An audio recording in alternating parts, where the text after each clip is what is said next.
भगवान तांको मुहरे स्वीकार करचंती चारि प्रकार भक्त तांको भजन करती चतुर्विधा भजन्ते मांग जना सुकृतिन अर्जुन आर्तो जिज्ञासुर अर्थार्थी ज्ञानी च भरतर्षभ। अर्थार्थी भक्त से सांसारिक विषय पर भगवान को भजन करुच्ची भगवान सांसारिक विषय तार पूरण करुँच से पूर्णविध पूर्णविदं पूर्णात् पूर्णमुदच्यते से सब पूर्ण कर क्षमता तांकर अच्छी।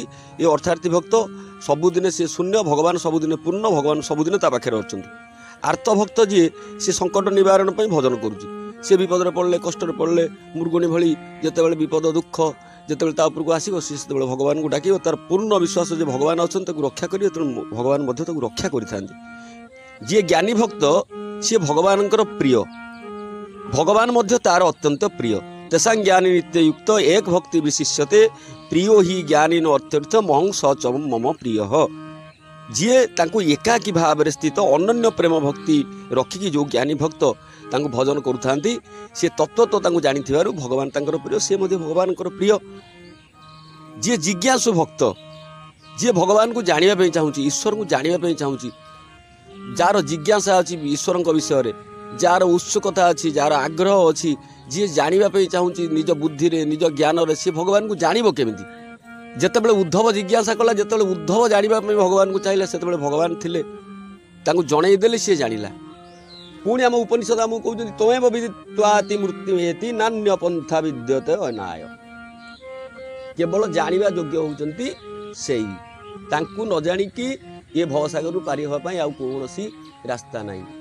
सा विद्या जा विमुक्त है से विद्या से ज्ञान आवश्यक जहाँ आमको मोक्ष दब जहाँ आमको ये संसार पारी कर जीव उद्धार हम जीव मोक्ष पाइब ये सांसारिक दुख कष्टरू त्राण पाइकी स्थायी आनंद शाश्वत चीर आनंद धाम रे पहुँचापी जीव को तांकु ही जानापी पड़ो से ही केवल जानिबार योग्य। जदि जगत भितर थाईकी जीव होइकी जगत को उपभोग करिकी जगन्नाथ को न जानी पारला ताले से कौन जानिबो। तेणु जड़ परे जी चेतन ये देह मन विचार आ परे जी चेतन जी सब जानुची जी सबुर ड्राइवर जी सबुर मास्टर जी अंतर रे साक्षी रूप रे आखि रूप रे चका आखि सब देखुची सब जानुची ताकू जदि न जानी पारिला मु किए निजु को न जानिकी आउ जगत को जानिगले संसार को जानिगले आ कौन जानले। निजे बेहोश थाईकी जदि आम कलिकता रू आसिले बॉम्बे रू आसिले बेंगलोर बुली आसिले अमेरिका बुली आसिले किंतु हमर होश नहीं हमको बेहोश कर दिया गोटे इंजेक्शन देकी आम अनास्थेसिया नहीं कि बेहोश होइकी रहिले हमको ऑपरेशन कर दिया जाउछ बेहोश होइकी निदरे सोइकी आम स्वप्न देखुचंदी बेहोश होइकी ता लाभ कोन हो। आम तो निजे होश रे नांती आम बंचिचंदी बोली आम पाखरे प्रमाण नहीं आम कहि पारु नांती केमिति बंचिचंदी कोठु आछचंदी काईकी आछचंदी कुआडे जिबा कोन पई आछचंदी निजु को न जानि कि सारा विश्व को जानि गले सेटा शिक्षा हो पारे सूचना हो पारे इनफर्मेशन हो पारे विभिन्न सूत्र पाई सेटा विजडम नुह सेटा ज्ञान नुह सेटा मुख्य दबा ज्ञान नुह जी भवसागर पार कर आउ से निजु को जानापी से आत्मा को जानापी आम जिते चेष्टा कले जापर कारण से आत्मा से ब्रह्म सी अनलिमिटेड सी असीम तांको आम सीमित बुद्धि आम जापर पुणी आम उपनिषद ऋषि आचार्य मैंने कहते यमे वैश्य वृणुते तेन लभ्य तत्स्य आत्मा विवृणते अनुगंस सीए जहाँ दया करेंगे सीए जहाँ कृपा करेंगे सीए जहाँ वर्ण करेंगे सी जापर जो पुणी शास्त्र आसिले शरणागति भक्ति तांको भक्ति रे जानी हबो ना ज्ञान रे जानी हबो एटी विश्वास कथा उठिला सी दया कथा उठिला करुणा कथा उठिला दुई रो कथा उठिला तांको कृपा हेले तांको जानी हबो सी मो भितर किंतु अछंती सी मते परिचालना करचंती तांको जानिबा पई जे मो भितर जिज्ञासा तैयारी करुचंती मो भितर प्रेरणा सृष्टि करुचंती सी सेटा को कृपा करिचंती सी कृपा करिकि सी पुणी निजु को जानिबे। तेणु शरणागति भक्ति ए मार्ग रे ज्ञानी माने मध्य शेष पहुँच जाइछंती।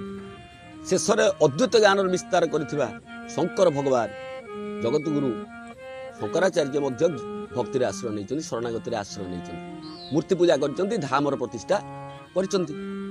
तेणु से निर्गुण निराकार अखंड असीम से ब्रह्म से अनलिमिटेड से इनफिनिटी की गोटे जगार गोटे मूर्ति भितर गोटे विग्रह भितर देखार प्रयास करती से सेवा पूजा करती भक्ति कले ज्ञान हम ज्ञान रु भक्ति हम।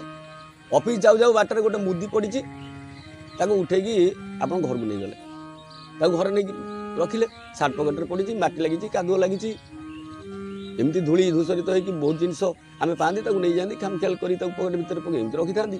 ମୁଦିଟିଏ ଆପଣ ଦେଖିଲେ ଗୋଟେ ପଥରଟେ ଲାଗିଛି, ତାକୁ ନେଇକି ସେ ସାର୍ଟ ପକେଟରେ ତାକୁ ରଖିଦେଇଛନ୍ତି, ସିଏ ଆପଣଙ୍କର ଘରେ ଥୁଆ ହେଇଛି। ଆପଣ ରାତିରେ ଶୋଇପଡ଼ିଲେ, ସକାଳୁ ଆପଣ ଯେତେବେଳେ ସାର୍ଟ ଆପଣଙ୍କର ଘର ନେଲେ ତାକୁ ୱାଶ୍ କରିବା ପାଇଁ, ସିଏ ଦେଖିଲେ କହିଲେ ଆ ଭିତରେ କ'ଣ ଗୋଟେ ମୁଦି ପଡ଼ିଛି। ସ୍ୱଭାବତଃ ସ୍ତ୍ରୀ ଲୋକମାନେ ଇଣ୍ଟରେଷ୍ଟ ନେଇଥାନ୍ତି ସୁନା ଦେଖିଲେ, ତେଣୁ ସିଏ କ'ଣ କଲେ, ସେ ମୁଦି ଟିକେ ନେଇକି ଧୋଇଦେଲେ। ଧୋଇକି ତାଙ୍କର ଡାଉଟ୍ ହେଲା ଯେ ଏଇଟା ଇମିଟେସନ୍ ହେଇଥିବ କି ଏଇଟା ଗୋଟେ ଡୁପ୍ଲିକେଟ୍ ଅର୍ଣ୍ଣାମେଣ୍ଟ ହେଇଥିବ, ତେଣୁକରି ସିଏ ତାକୁ ଆଣିକି ଆପଣଙ୍କୁ ଦେଲେ। ଆପଣ ତାକୁ ନେଇକି ଅଫିସ୍ ଯିବା ବାଟରେ ଗୋଟେ ବଣିଆକୁ ଦେଲେ, ସେ ଚେକ୍ କଲା। ବଣିଆ ଚେକ୍ କରି କହିଲା ଏଇଟା ଗୋଟେ ସୁନା ମୁଦି, ଇଏ ମୁଦିରେ ଡାଇମଣ୍ଡ ଲାଗିଛି, ଏ ପଥରଟା ସାଧାରଣ ଷ୍ଟୋନ୍ ନୁହଁ।